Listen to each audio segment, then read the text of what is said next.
एक महत्त्वाची बातमी। डॉक्टर पतीच्या त्रासाला कंटाळून डॉक्टर रुचा रुपनरची आत्महत्या त्यांनी केली। पंढरपूरच्या सांगोला तालुक्यातील घटनेनंतर एकच खळबळ उडाली।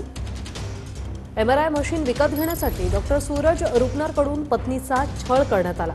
आरोपी डॉक्टर सूरज रुपनरला सध्या अटक करण्याची सर्व डॉक्टरांची मागणी। आरोपीला अटक होत नसल्याने डॉक्टर आक्रमक झाले। डॉक्टर संघटना आणि पोलिसांमध्ये बाचाबाची झाली। आरोपीला अटक होत नाही तोपर्यंत पोलीस ठाण्यातच डॉक्टरांनी ठिय्या दिला। डॉक्टर सूरज रुपनरला त्रासाला त्याच्या कंटाळून डॉक्टर रुचा रुपनरने आत्महत्या केली।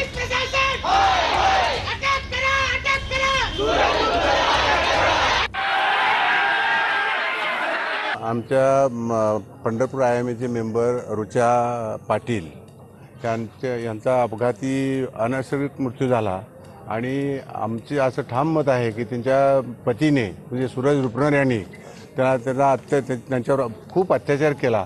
इतका अत्याचार केला की त्यांना आत्महत्येस प्रवृत्त केलं आणि त्यांना 4 दिवस झाले तरी त्या आरोपीवर कारवाई झाली नाही पोलीस स्टेशनकडून। म्हणून आम्ही सर्व पंढरपूरचे सर्व डॉक्टर एकत्र येऊन IMA, नेमा, लायन सगळे मिळून आम्ही आलेलो आहोत।